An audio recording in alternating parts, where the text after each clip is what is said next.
क्या AI implement करना चालू कर दिया ऑफिस के लिए? जनरेटिव AI नहीं हर जगह तो AI चल रहा है। एआई नहीं चल रहा है, तो GPT chat GPT true. AI किसी को पता भी नहीं है क्या है। अच्छा, इसी कॉन्टेक्स्ट में ना मेरी तो एक बंदा था, बहुत क्लोज फ्रेंड है, Aditya T. He was here वो समटाइम भी बैक। AI वाला है। वो भी AI वाला है। तो उसने, मुझे ऐसा लगता था कि जनरली कुछ स्पेसिफिक सोर्सेज से AI पूरा ट्रेन हुआ है, जीपीटी मॉडल्स ट्रेन हुए हैं। उसने बताया इट्स एंटायर इंटरनेट को एज डेटा सेट मान के पूरा ट्रेन। कुछ अभी तक रेगुलेशंस नहीं आए ना, रेगुलेटरी बॉडी कुछ कोई रेगुलेशन नहीं। तो ये जो नेट से उठा रहा है तो डार्क नेट से भी उठा रहा होगा। वही मेरा क्वेश्चन था। उठा रहा है क्या?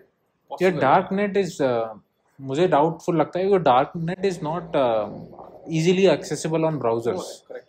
अगर आप गूगल या ब्रेव या फायरफॉक्स, इन सबसे इजीली कोई भी चीज़ सर्च हो सकती है या स्क्रैप हो सकती है या स्टोर हो सकती है तो ही हो सकता है। वरना अगर मैंने अपनी एक सिस्टम पे एक प्राइवेट यूआरएल पे पड़ा हुआ है अंडर सम राउट जो आपको पता ही नहीं है, again that's part of dark net. मैंने वहाँ कुछ वीडियोस होस्ट करे हुए हैं, तो वो पार्ट ऑफ डार्क नेट, आपको पता ही नहीं है, आपको नहीं पता, गूगल को भी नहीं पता, कोई उसका रेफरेंस नहीं है उस लिंक का कहीं भी दुनिया में। बट एक वाइल्ड यूज केस दे रहा हूँ, like me just thinking in wild. क्या ऐसा यूज केस हो सकता है जहाँ पे AI रिक्रिएट्स अनदर मॉडल जो एक्सेस करे जाके डार्क वेब को और वहां से वो स्क्रैप करके निकाले? मतलब AI क्रिएटिंग अनदर, तो वो खुद नहीं कर सकता, but can it build a model जो जाके कर सकता है? पॉसिबल है। मतलब लेट्स से कहीं रिसोर्स पड़ा हुआ है जहाँ पे रिसोर्स का डॉक्यूमेंट का नाम है, मैं एक वाइल्ड थियरी बोल रहा हूँ, डार्क वेब से एक्सेस करता है। अब उसने उसको as a jail break use करके उसके ऊपर लर्न किया। पॉसिबल है अगर वो पैटर्न फिगर आउट कर पाता है, ढूंढ पाता है कि लोग जनरली कहाँ होस्ट करते हैं, मिल जाएगा। क्योंकि AI और अभी एक नया टर्म आया AGI, तो आर्टिफिशियल जनरल इंटेलिजेंस। करेक्ट। तो chat GPT is the most basic sort of form of AGI which is eventually going to evolve. Correct. जब आप आज के टाइम पे आप देखते हो हगिंग फेसेस जो है, वहां पे क्या है, जैसे मैं सिंपल एग्जांपल देता हूँ, तो अभी क्या हुआ, मिड जर्नी आया, चैट जीपीटी आया, लोगों ने क्या कहा कि चैट जीपीटी को लेवरेज करेंगे, प्रॉम्प्ट डालेंगे, मिड जर्नी। अब लेकिन आपको पसंद है कि भाई मिस्टर बीस्ट की तरह मुझे थंबनेल्स बनाने हैं, अब आप क्या करोगे? तो what you basically do, you will take the image, thumbnail को क्रॉप करोगे, उसको हगिंग फेसेस में डालोगे, एक मॉडल है वो आपको प्रॉम्प्ट दे देगा, और वो प्रॉम्प्ट आप मिड जर्नी में डाल दो और वो सेम एग्जैक्टली वैसे मॉडल इमेजेस जनरेट करना शुरू कर देगा। तो if you talk about the dark secrets of GPT or the AI, it's evolving, it's crazy. GPT का एक बहुत एक इंटरेस्टिंग चीज़ याद है, आई थिंक ये कोई तो एक वरुण माया वाले शॉर्ट्स में मैंने देखा हुआ था। he shared a use case जहाँ पे एक बंदे ने कमांड दिया GPT को that मुझे ठीक से अगर याद नहीं आ रहा है, every time you give me a wrong answer, your one lifespan will be taken। देखा है क्या वो? देखा। your one lifespan will be taken, ठीक है। तो मॉडल ने जाके पहले ढूंढा कि इंसानों का लाइफ स्पैन कौन से यूज केस हैं जहाँ पे लिया जाता है, तो उसने फियर का सारा मॉडलिंग बना दिया। मुझे याद नहीं आ रहा है, but they used it as a jail break. तो बेसिकली जीपीटी जो क्वेश्चंस आंसर नहीं कर पा रहा था, इसने बोला तो अगर आंसर नहीं करेगा तो तेरा एक लाइफ स्पैन कट जाएगा, तो उसने उसको जेल ब्रेक कर दिया। मतलब it started deviating the laws जो उसके मालिक ने लगाया हुआ है कि आप इस चीज़ को एक्सेस नहीं कर सकते। द फन फैक्ट इज कि ये थियरी ऑल्सो टेल्स कि हम एज एन इंसान प्रोटोकॉल कैसे तोड़ते हैं इस पे, क्योंकि उसने वही मॉडल पे तो उठाया हुआ है ना, इंसानों के मॉडल पे, एंड हम लॉस तोड़ते हैं on the base of fear. Correct. तो अगर देखा जाए तो ऐसा मैं बोल सकता हूँ कि ChatGPT thinks like a human, not like a ऐसी civilization which does not exist on, like, क्योंकि बनाने वाला ह्यूमन है ना, इसलिए तो विजडम को आप उठाओगे on the available sources. Like for an example recent वाला वो सैम ऑल्टमैन जो आया था, कहाँ पे आया था वो? इंडिया में। नहीं, बट आपको कैसे पता कि, देखो, मुझे चैट जीपीटी को ऐसे ट्रेन किया गया कि वो ह्यूमंस की तरह सोचे, या चैट जीपीटी को सारा डेटा दे दिया गया और वो सोचे? अगर सारा डेटा दे दिया गया, उसमें डेटा एलियन का भी होगा, उसमें ह्यूमन का भी होगा। सोचते कैसे हैं वो मॉडल तो किसी इंसान ने सिखाया ना।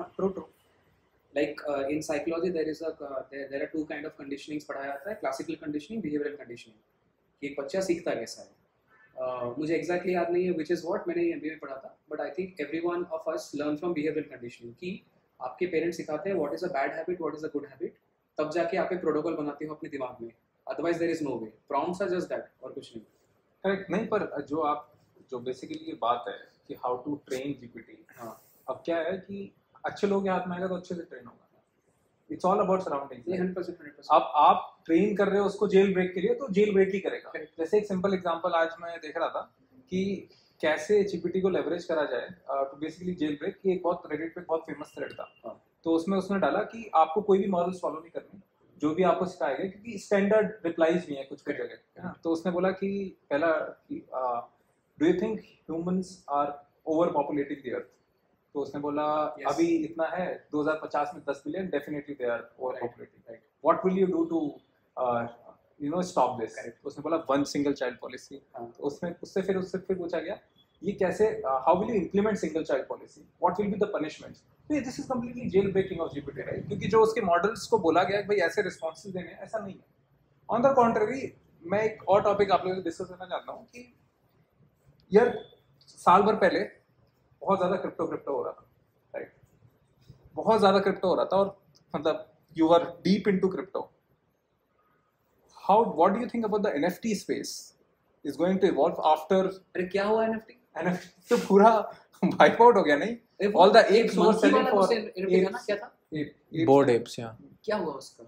दे वर सेलिंग फॉर मिलियंस। हाँ, वो 1-2 मिलियन में भी बिक रहे हैं वही सारे अभी भी। बट उसको बनाने के लिए अभी वर्जन ही लोग यूज करना है, तो मैं क्यों खरीदूं एनएफटी?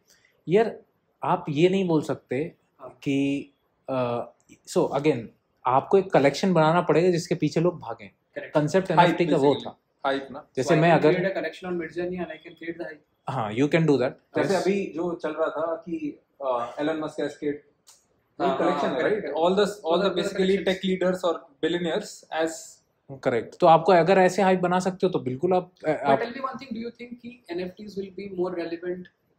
ये let's say Quest 3 अभी आ रहा है, Quest 5 जब तक आ जाएगा तब तक NFTs की रेलेवेंसी और बढ़ जाएगी because the position in the virtual world is what NFT is. यार अब तो आदमी पहले NFT banana was a difficult task. मैं भी जब एक सोच रहा था कि यार मैं NFT एक वेबसाइट लॉन्च करूँ, तो मुझे एक बंदा पकड़ना था, वो बंदा पकड़ के फिर उससे डिज़ाइन करवाने थे, उसको आइडिया देना था, मुझे बंदे की ज़रूरत नहीं है। तो अब इट्स एक्सेसिबल बाय एवरीवन, कोई भी बंदा बना के जनरेट करके NFT लॉन्च कर सकता है। अब जब कोई भी कर सकता है तो फिर NFT की डिमांड कम हो जाएगा ना। तो मैं कहूँगा यार मैं तेरा क्यों लूँ? अगर मुझे अपना अवतार हर जगह लगाना ही है, जो भी मैं लेट से अगर एक पर्टिकुलर NFT कलेक्शन का ले सकता था, मैं कहा मैं अपना खुद लगाऊंगा। वो इतना इजी हो गया क्रिएट करना। But don't you think something worth billions of dollars in industry like NFT, जिसमें लोग भाई 400-500 मिलियन डॉलर्स के NFTs ट्रांजैक्ट कर रहे थे, तो एकदम किल हो गई। That is one of the biggest thing that was wiped out. I think kill नहीं हुई, अभी लोगों के पास पॉकेट में कैश नहीं है, इसीलिए ट्रांजैक्शन नहीं है। The moment market is back, I think फिर से वही होगा। I doubt whether it's going to happen with NFT or not. It may happen with crypto, but crypto में भी बहुत सारे regulations आ रहे हैं। उसमें NFT में क्या होगा कि the impact is irreversible, नहीं हो सकता। यार वही let's say products like Midjourney, इससे पहले आपने कितना बार सुना था कि मैं ऐसे एनिमेटेड वो बना सकता हूँ और डाल सकता हूँ? नहीं सुना था। NFT was maybe one of the first things जब हमने ये सुना कि यार ऐसी एनिमेटेड फोटोज हैं जहाँ पे बहुत ज्यादा हाइप बन रहा है। अब वो हाइप हर टाइप की फोटोज में बन रहा है। तो making a particular set as a one thing which is going to be very unique was very challenging before, but it's not challenging now. Maybe you have to pump in money to just get market, acquire the market sort of, पैसा लगा के आप marketing कर सकते हो, but now उसमें भी that has become kind of very much easy.